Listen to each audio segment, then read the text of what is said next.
Assalamualaikum warahmatullahi wabarakatuh. Waalaikumsalam warahmatullahi wabarakatuh. Alhamdulillah wassalatu wassalamu ala asrafi khalqillah Sayyidina wa maulana Muhammad ibn Abdullah wa ala alihi wa ashabihi wa man tabi'ahu wa nasarahu wa wala wa la hawla wa la quwata illa billah, amma ba'd.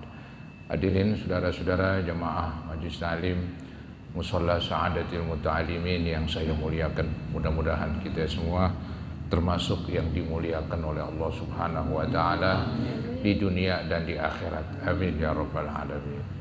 Yang terhormat Bapak Muti selaku pimpinan dan juga para pengurus yang lain, para hujjaj, tokoh masyarakat serta remaja sekalian, syukur alhamdulillah malam hari ini sebagaimana biasa di malam Rabu antara maghrib dan isya kembali kita isi dengan menghadiri pengajian. Semoga kehadiran kita Allah Subhanahu wa Ta'ala balas dengan balasan pahala yang sebesar-besarnya. Semoga Allah ampuni dosa-dosa kita dan semoga terus dibukakan pintu ilmu yang seluas-luasnya. Amin ya rabbal alamin. Hadirin, melanjutkan bahasan tentang keutamaan berwudu ya. Wudu itu sesuatu yang utama. Di antaranya dia sebagai syarat sahnya sembahyang.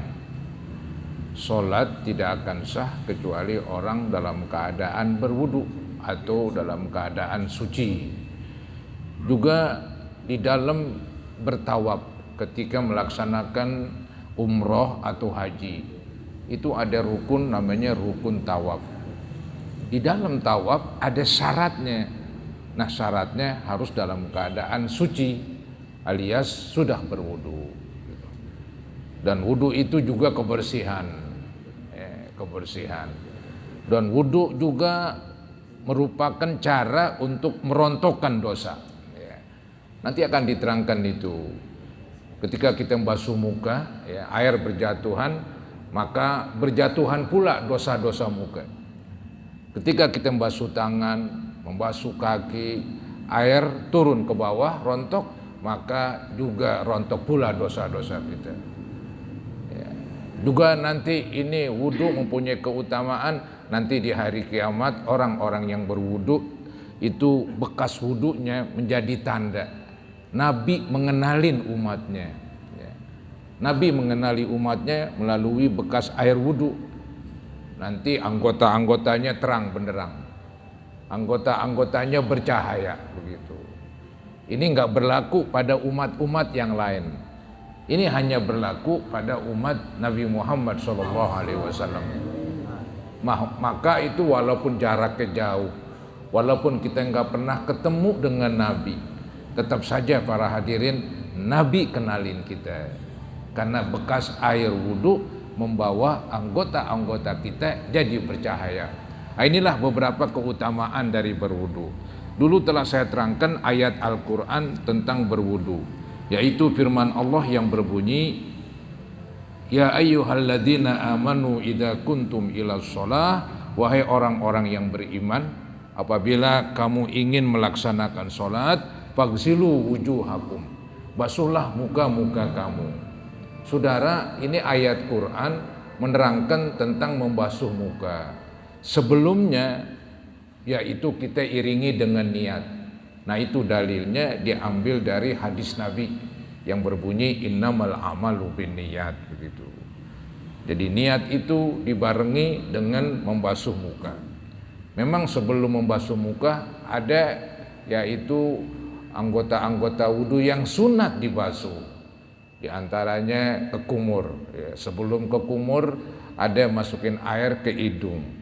Sebelumnya lagi ada cuci tangan, bahkan disunatkan bersiwak, artinya menggosok gigi setiap mau sembahyang karena dia menghadap Allah biar total bersih sempurna begitu. Jadi yang paling pokok wudu niat itu ada di dalam hadis innamal a'malu binniyat.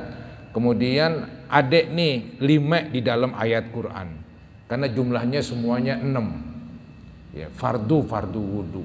Pokok wudu ada 6. Pertama niat yang dibarengi dengan membasuh muka. Kedua membasuh muka, faghsilu wujuhakum ya.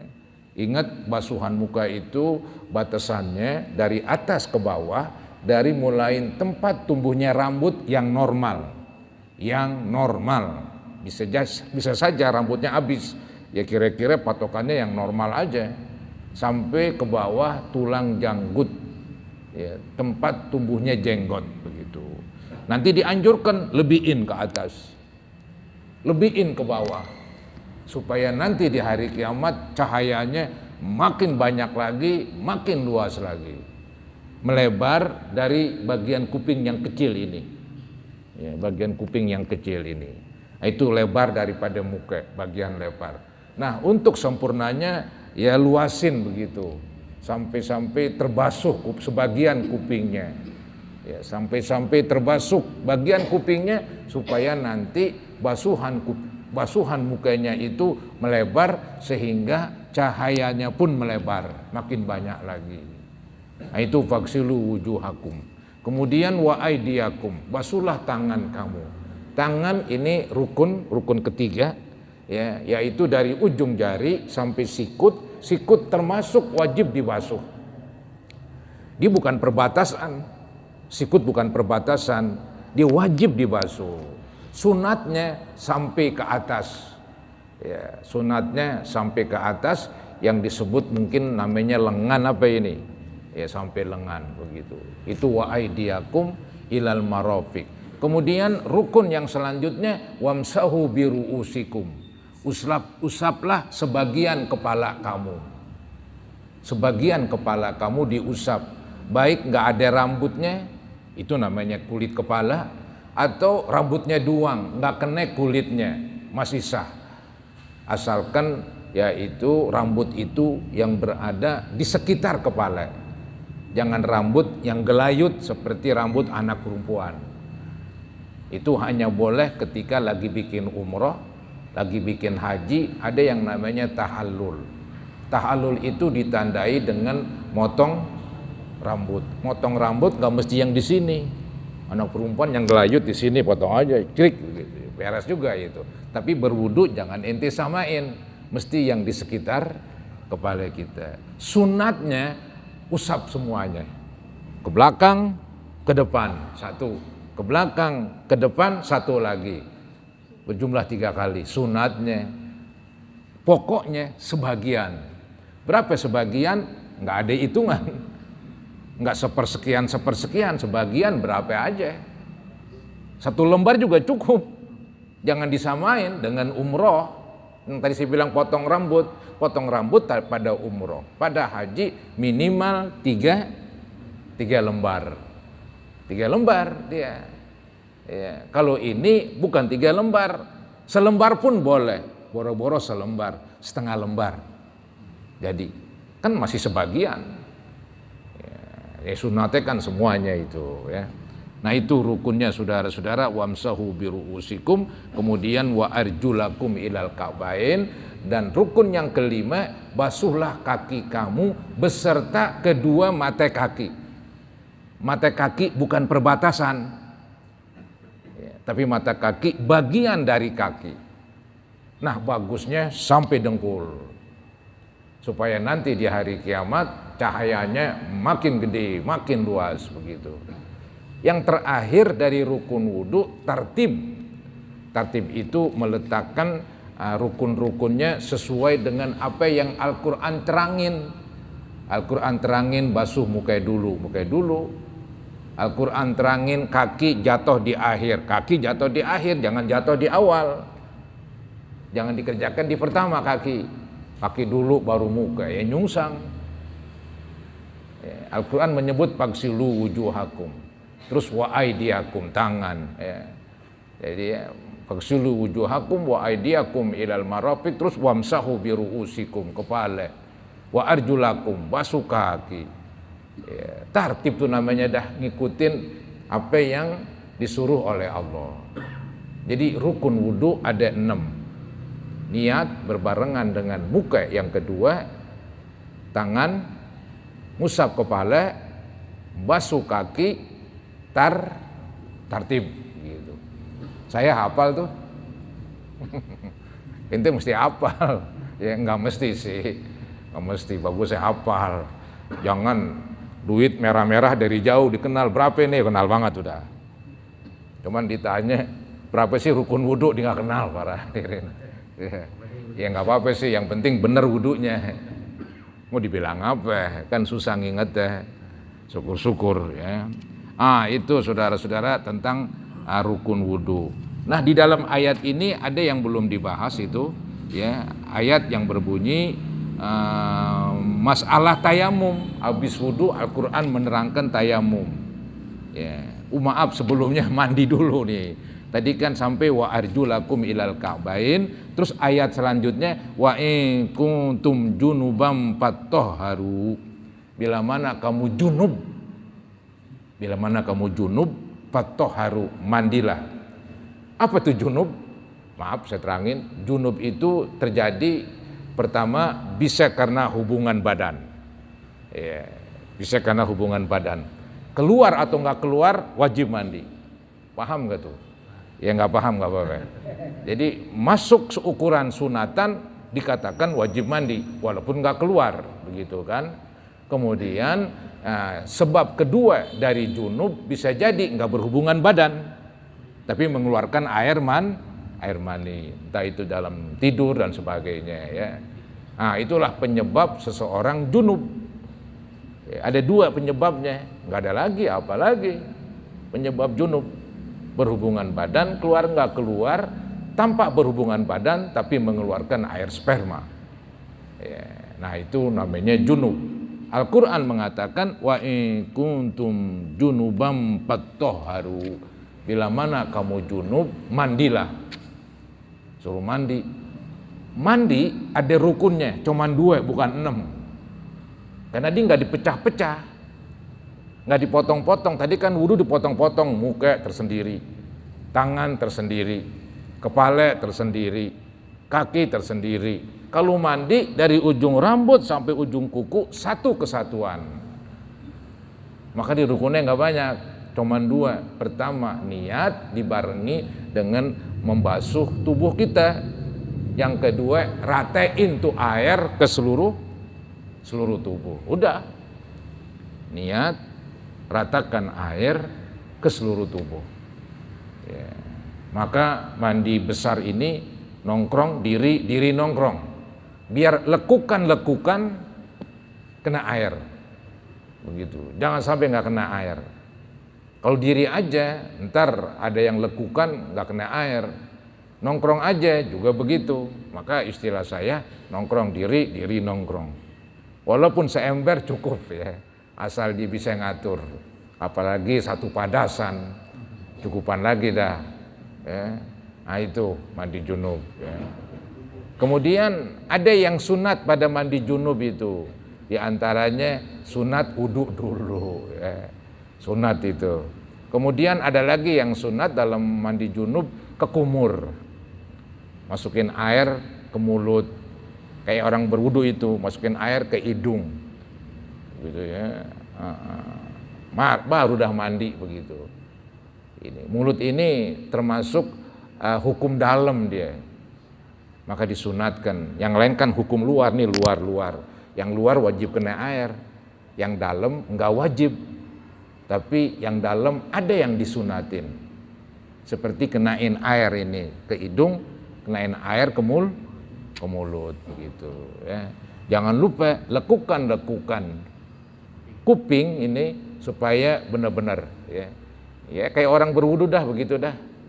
Kayak orang berwudu. Biar lekukannya kena, takut tar lekukannya nggak kena lagi ber. Ini kan ketutupan ini. Iya. Ada padnya ini. Jadi ya perlu dibasuh begitu. Perlu dibasuh. Kemudian pinggiran mata ada namanya ekor mata, ada ekornya. Ekor mata ya diusap sedikit lah ya, takut ada tai mata di situ menghalangin misalnya ya. Apalagi ya, paling lempengan kaki kadang-kadang ekstra hati-hati, takut ada getah ataupun nasi nempel, kita injek, terus setelah itu kita injek lantai ya, lama-kelamaan hitam tuh dah kaki kita tuh dah, yang bagian tadi kena nasi begitu ya. yaitu dibersihkan. Walhasil dia memang perlu hati-hati mandinya, walaupun nggak perlu banyak air sebetulnya, nggak perlu banyak air. Ya. Baik, nah itu ayatnya wa in kuntum junuban fattahharu. Apabila kamu junub maka mandilah. Ya. Nah tadi hadas kecil, barusan hadas besar. Nah sekarang cerita tayamum ini. Ya, tayamum sih bisa mengganti mandi. Cuman ya tayamumnya tetap anggota tayamum cuman 2, muka dan tangan. Ya, nggak ada kepala, nggak ada kaki. Tayamum. Ya. Pukulan tangan ke debu yang pertama untuk mengusap muka. Pukulan yang kedua untuk mengusap kedua tangan. Ya. Satu telapak, ini telapak kiri buat tangan kanan. Telapak kanan buat tangan kiri. Udah selesai, itu yang namanya tayamum. Ya, walaupun dia pengganti mandi junub misalnya. Ya, nah ini diterangkan ini penyebabnya nih. Wa in kuntum mardha, dan apabila kamu sakit yang nggak boleh kena air. Ya, ini dokter yang tahu dah ame pengalaman masing-masing. Wa in kuntum mardha, apabila kamu dalam keadaan sakit, au ala safarin, atau dalam bepergian. Sebetulnya penyebab bolehnya orang tayamum bukan karena tadi bepergian, tapi penyebab orang boleh tayamum biasanya dalam bepergian nggak ada air. Itu di negeri Arab. Misalnya zaman dulu dari dari Madinah mau ke Mekah zaman dulu. Itu antara Madinah dan Mekah ini padang pasir semua. Kalau berhenti di tengah jalanan dulu begitu, ya nggak ada air. Tapi kalau di kita Indonesia berhenti di mana juga air ngambrak. Ya. Maka di sini dikatakan au ala safarin, atau kamu dalam bepergian. Maksudnya dalam bepergian nggak ada air gitu. Anggaplah nggak bepergian, nggak ada air, ya wajib juga. Ya. Artinya boleh juga wajib bertayamum jadi pengganti wudhu. Air nggak ada begitu. Tapi bukan mentang-mentang air nggak ada langsung tayamum. Inti wajib nyari dulu. Wajib nyari dulu. Ya, tetangga di mana, atau isi ulang kali sono banyak air. Iya, atur aja itu. Di kita kayaknya tuh nggak ada air sama sekali, jarang lah. Walaupun listrik mati berhari-hari, sumur masih ada. Kadang-kadang sekarang orang punya genset, kenal genset itu, diesel. Ya, ada yang kecil, boleh beli itu. Masing-masing rumah punya diesel kecil. Kapan listrik mati? Ya. Karena buat wudhu, buat mandi. Nomor wahid kan air, apa gunanya duit banyak? Mau wudhu susah, mau mandi susah, mau kencing susah, mau cebok susah. Beli diesel atau begitu. Saya tuh punya akal. Ini buat ibadah masalahnya, masih buat ibadah pelit. Buat gegaras lu beli yang mahal. Buat ibadah, niatnya buat ibadah, beli dieselnya dapat pahala. Yang murah ada yang kecil, lihat di Tokopedia banyak lihat diesel. Yang buatan Cina yang kecil aja udah, yang ada yang 900 watt. Iya. Dengan yang kecil yang gede-gede, jarang-jarang listrik mati. Kapan listrik mati? Kalau banjir aja. Jarang saudara-saudara ya. Jadi coba usahakan kalau saya bilang begitu, karena ini untuk ibadah. Melebihi daripada untuk pribadi kita. Untuk ibadah melebihi kepentingannya untuk pribadi kita, untuk makan, pakai, tempat tinggal, ya, itu untuk ibadah penting sekali.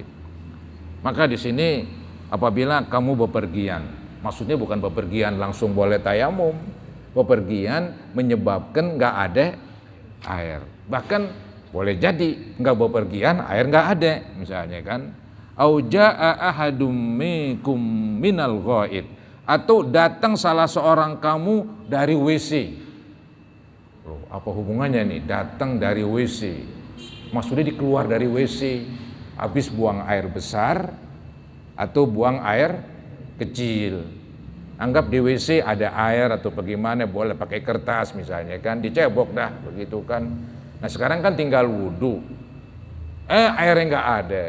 Misalnya tayamum lagi ya. Jadi gara-gara dia keluar dari WC, kan seandainya sebelumnya punya wudhu, karena mengeluarkan air kencing atau buang air besar, maka wudhunya batal. Sekarang mau sembahyang, habis keluar dari WC, kan mesti berwudhu. Air nggak ada ya tayamum, begitu nih. Ini kalau ngelihat ayat Quran itu, au jaa ahadum minkum minal ghaid, atau datang salah seorang kamu dari jamban. Kenal jamban? Ya, nggak kenal jamban nggak apa-apa lah. WC.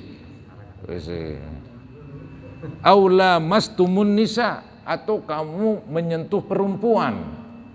Lamastum diartiin secara zahir, secara arti lahiriahnya lamastum ya menyentuh. Walaupun bang ada pendapat lamastum itu ada arti jauh. Arti jauhnya yaitu berhubungan badan. Nah ini dipakai oleh mazhab Abi Hanifah. Mazhab Abi Hanifah berkepahaman lamastum diartiin bukan kamu menyentuh, kamu berhubungan badan. Jadi kalau berhubungan badan baru batal tuh wudunya. Kalau menyentuh belum batal. Itu kata Abi Hanifah. Kata Imam Syafi'i, lamastum arti terleknya ya menyentuh, mengusap. Ya, jadi setiap ada mengusap, setiap ada persentuhan ya batal. Walaupun nggak ada hubungan badan begitu. Nah, itu masing-masing pemahamannya dah. Jadi aula mastumun nisa, atau kamu habis menyentuh perempuan. Falam tajidu ma'an. Nah ini cerita ujungnya nih. Maka kamu nggak dapetin air. Ya. Jadi tadi bila mana sakit, bila mana bepergian nggak ada air, bila mana keluar dari WC, bila mana menyentuh perempuan. Tahu-tahu ini semua nggak ada air. Falam tajidu ma'an. Maka hasilnya, akibatnya fatayammamu, maka bertayamumlah sha'idan thayyiba, bertayamum dengan debu yang suci ya, yang thayyib itu artinya suci. Jadi debunya yang suci, maksudnya debu yang belum dikencingin sama hewan lah begitu ya, apalagi manusia kagaan lagi. Jadi debu yang belum kena najis, itu namanya sha'idan thayyiba begitu. Nah kemudian Allah ajarkan tuh cara tayamumnya, famsahu biwujuhikum, maka usaplah muka-muka kamu. Kayak orang berwudu lah, usaplah muka kamu. Itu sentuhan pertama ya, mengusap muka ya. Nah sentuhan kedua, wa aidikum min, dan juga usaplah kedua tangan kamu. Mazhab Syafi'i samakan tuh. Kalau berwudu tangannya sampai sikut, sikut termasuk. Kalau tayamum juga sama ya. Jadi mengusap tangan sampai sikut begitu ya. Nggak perlu begini sih, ente usak-usak jadi juga tuh dah. Nggak apa-apa ya usak-usak, kenal usak-usak ya, kayak orang berwudu begitu, nggak apa-apa juga. Jadi itulah klimaknya tadi itu. Apabila kamu sakit, apabila kamu bepergian gak ada air, apabila kamu keluar dari jamban, apabila kamu menyentuh perempuan, tahu-tahu gak ada air, fatayammamu sha'idan thayyiba, maka tayamumlah dengan debu yang suci. Caranya famsahu biwujuhikum wa aidikum min, maka usaplah muka dan tangan kamu. Kemudian ma yuridullahu liyaj'ala 'alaikum min haraj. Allah tidak berkehendak membuat semacam ini nih, Allah enggak berkehendak membuat kesusahan. Arti tadi kan Allah suruh sebelumnya cerita berwudu. Kemudian dibahas tentang mandi. Bila mana enggak ada air, maka diwakilkan dengan tayam. Peraturan-peraturan ini bukan menyusahkan kamu katanya, tapi banyak manfaatnya begitu. Itu bukan tujuan menyusahkan ya, itu yang disebut ma yuridullahu liyaj'ala 'alaikum min haraj. Allah tidak berkehendak dengan membuat peraturan-peraturan tadi, tidak berkehendak membuat kesulitan. Jadi buat apa itu? Walaki yuridu liyutahhirakum. Tetapi Allah berkehendak untuk mensucikan kamu, untuk membersihkan kamu dengan wudu, ya, dengan mandi, jadi bersih, jadi suci, zahir batin, mudah-mudahan begitu. Hadasnya bersih, ya, zahirnya juga bersih, nggak ada ya najis atau apa. Kalau mandi, kalau wudu begitu. Jadi wudu itu liyutahhirakum, untuk mensucikan kamu. Itu tujuannya, bukan untuk menyusahkan. Maka tuh zaman sekarang di musim corona cuci tangan keren banget itu. Seenggak-enggaknya mengurangin. Ya, biar tuh virus kabur lah bersama rontoknya air. Kan begitu. Walaupun memang dianjurkan pakai sabun, tapi kita guyurin tangan kita di keran itu, cuci itu udah lumayan banget. Ya, itu udah lumayan banget saudara-saudara ya. Nah itu ada untungnya itu. Jadi Allah nggak bikin nyusahin kamu tuh dengan berwudu, dengan mandi dan wakilnya tayamum, enggak itu. Tapi liyutahhirakum, tapi untuk mensucikan kamu, waliyutimma ni'matahu alaikum, dan untuk menyempurnakan nikmat kebuat kamu. Saudara, peraturan itu nikmat sebetulnya. Apa jadinya manusia tanpa peraturan? Kacau balau begitu. Manusia ada peraturan, yang mau sembahyang disuruh wudu dulu kalau udah batal. Bila mana berhadas besar disuruh mandi. Ini peraturan-peraturan. Peraturan itu merupakan kenikmatan buat manusia katanya. Supaya dia istilahnya mendapat keuntungan, mendapat nikmat. Tadi kan pernah saya bilang, dengan berwudu rontoklah dosa-dosa.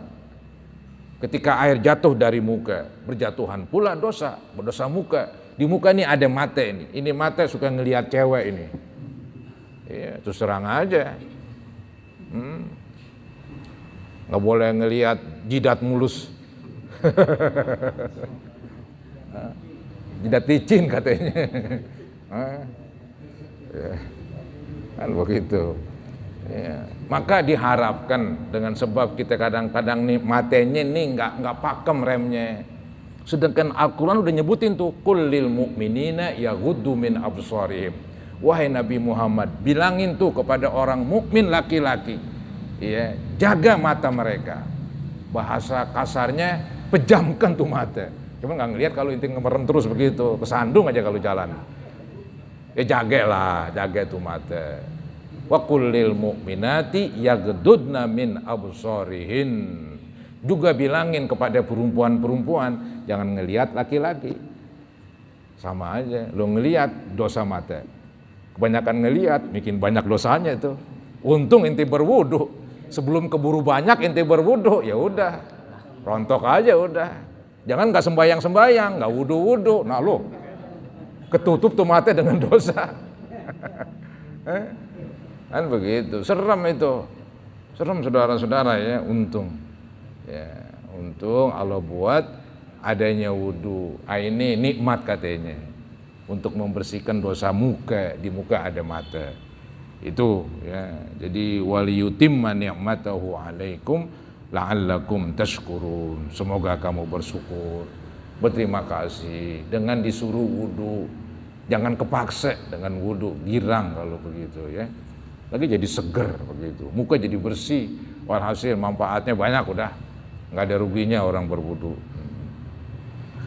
Baik, itulah ayat Quran menceritakan tentang berwudu, mandi, bertayamum, dan faedah dari bersuci. Sekarang memasuki hadis pertama, ya, yaitu wa an Abi Hurairah radhiyallahu anhu qala. Hadis dari Abu Hurairah. Berkata beliau, dikatakan sami'tu Rasulullah sallallahu alaihi wasallam yaqul, kata Abu Hurairah, saya mendengar Nabi bersabda, inna ummati, sesungguhnya umatku, yud'auna yaumal qiyamah, dipanggil di hari kiamat, ghurram muhajjalin. Ghurran itu mukanya pada putih bersih bersinar, muhajjalin kakinya, tangannya itu pada bersinar. Ini katanya nih Ghurran sama muhajjalin biasa dipakai buat kuda. Kuda itu warnanya gelap, yang lain tapi mukanya putih, kaki depannya putih, kaki belakangnya putih. Itu kuda koboi itu zaman dulu tuh. Ya, koboi kedok. Cakep kan dilihat, kalau jalan begitu, bukan main. Kuda mukanya putih, begitu kan, kaki depannya putih, kaki belakangnya putih, yang lain gelap begitu. Keren begitu ya, cakep saudara-saudara ya. Nah begitulah gambarannya. Gambaran nanti katanya orang Islam di akhirat dipanggil oleh Allah ghurram muhajjalin. Maka tadi saya bilang ketika giliran membasuh muka luaskan, lebihkan. Ketika membasuh tangan, membasuh kaki juga lebihkan. Tujuannya ini ghurran muhajjalin min atharil wudu, dari bekas air wudu. Timbul pertanyaan, bolehkah habis wudu kita gosok pakai anduk? Boleh begitu. Cuman adabnya kalau inti mau jangan gosok, biarin aja. Ya, saya sih gosok biasanya. Nggak betah kayaknya dah. Pada basah tuh baju kan nggak enak. Basah-basah tangan pakai baju begitu. Basah-basah kaki pakai kain. Ya nggak apa-apa lah, ini jangan diributin. Yang nggak mau gosok boleh, yang gosok nggak apa-apa. Karena dia nggak termasuk rukun. Dia hanya adab begitu. Adabnya. Juga adab berwudu aja itu. Minimal pakai celana kancut atau pakai anduk. Kita habis mandi, mau wudu, boleh telanjang-telanjang. Tapi kerennya adabnya, tata keramanya kepada Allah, ya itu. Ya, pakai anduk dulu, baru wudu, ntar baru gosokan lagi. Ya. Jadi begitu, ini min atharil wudu, dari bekas wudu. Jadi walaupun digosok juga tetap aja ntar cahayanya nggak hilang dong. Kalau hilang wah repot urusannya. Digosok pun nggak hilang cahayanya.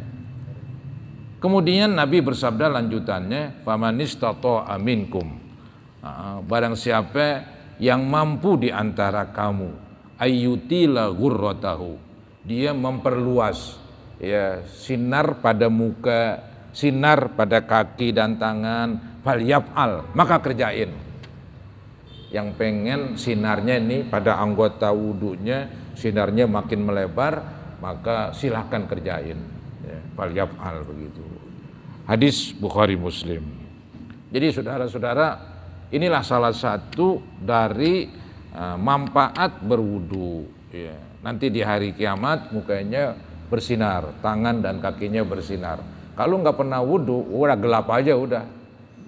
Gelap udah bosong. Kayak pantat kuali kan begitu. Ya, kenal pantat kuali. Itu saudara-saudara. Hadis Bukhari Muslim. Selanjutnya.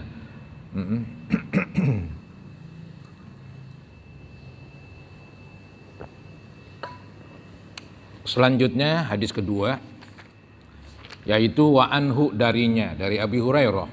Qala, berkata Abu Hurairah, sami'tu khalili sallallahu alaihi wasallam, saya mendengar kekasihku Nabi Muhammad ya dipanggil oleh Abu Hurairah kekasihnya. Ya boleh saja tanda dia cinta kepada Nabi.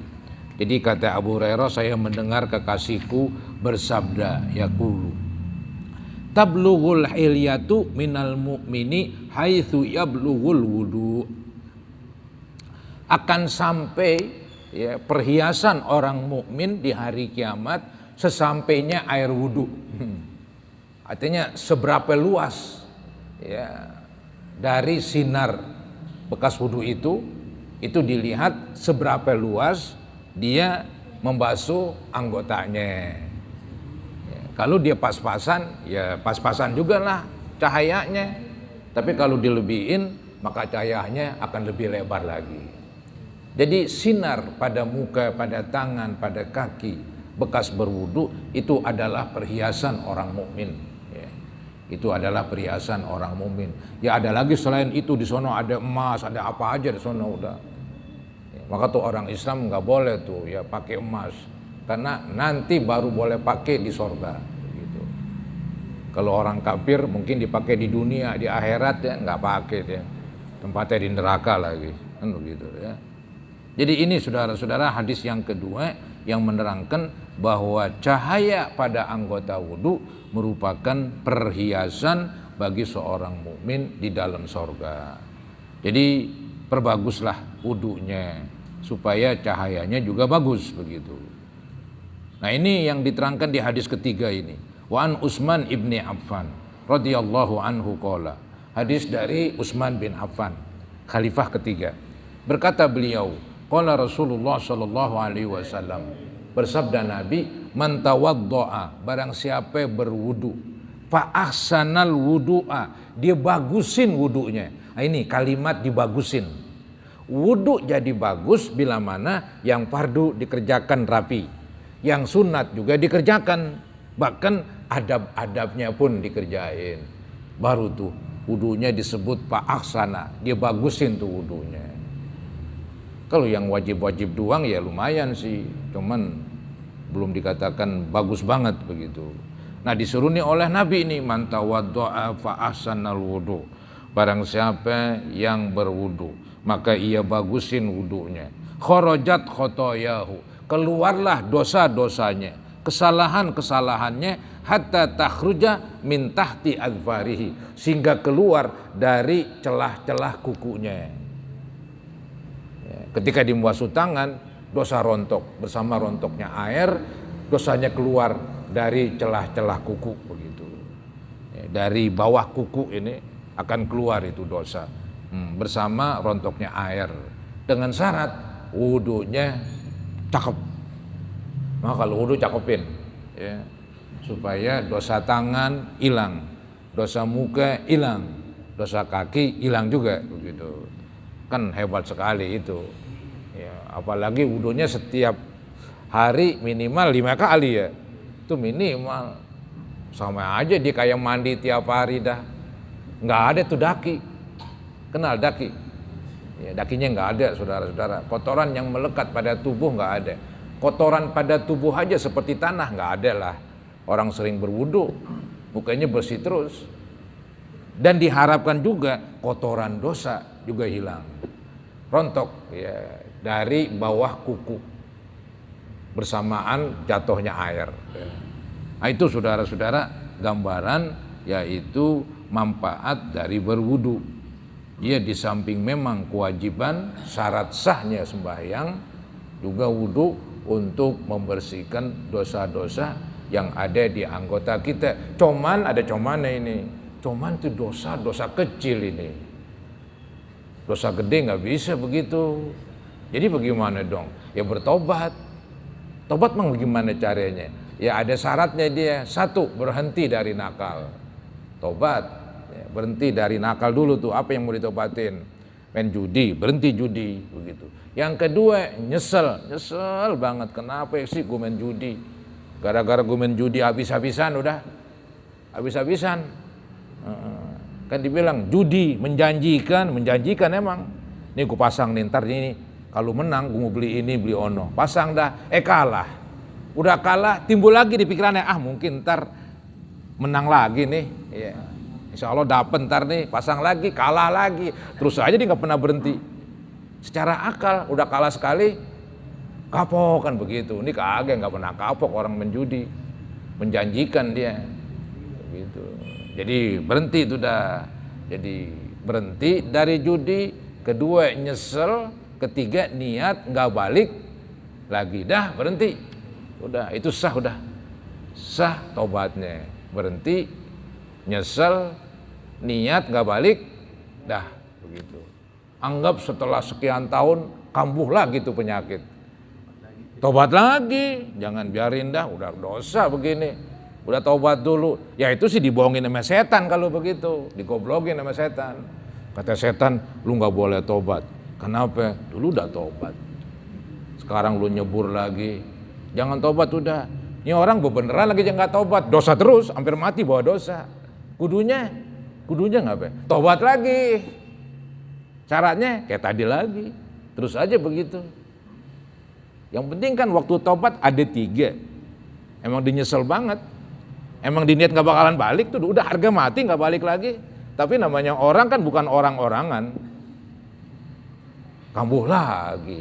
Temen mungkin ajakin atau bagaimana. Tobat lagi. Jangan biarin dah kecebur-kecebur, udah lepek. Ya itu sih maunya setan. Biar lepek terus, jangan tobat. Tobat lagi, gitu. Bukan berarti tobat yang pertama, tobat sambal, enggak. Tobat sambal itu enggak ada syaratnya. Cuman tobat-tobat doang. Selama ada lengkap syaratnya, sah tobatnya, bukan tobat sambal. Begitu, ya. Jadi saudara-saudara, dengan berwudu ya, dosa kecil diampunin. Dosa besar harus bertobat. Nggak bisa. Dengan wudu aja itu dosa besar nggak bisa. Ya, harus ada lebih kuat lagi.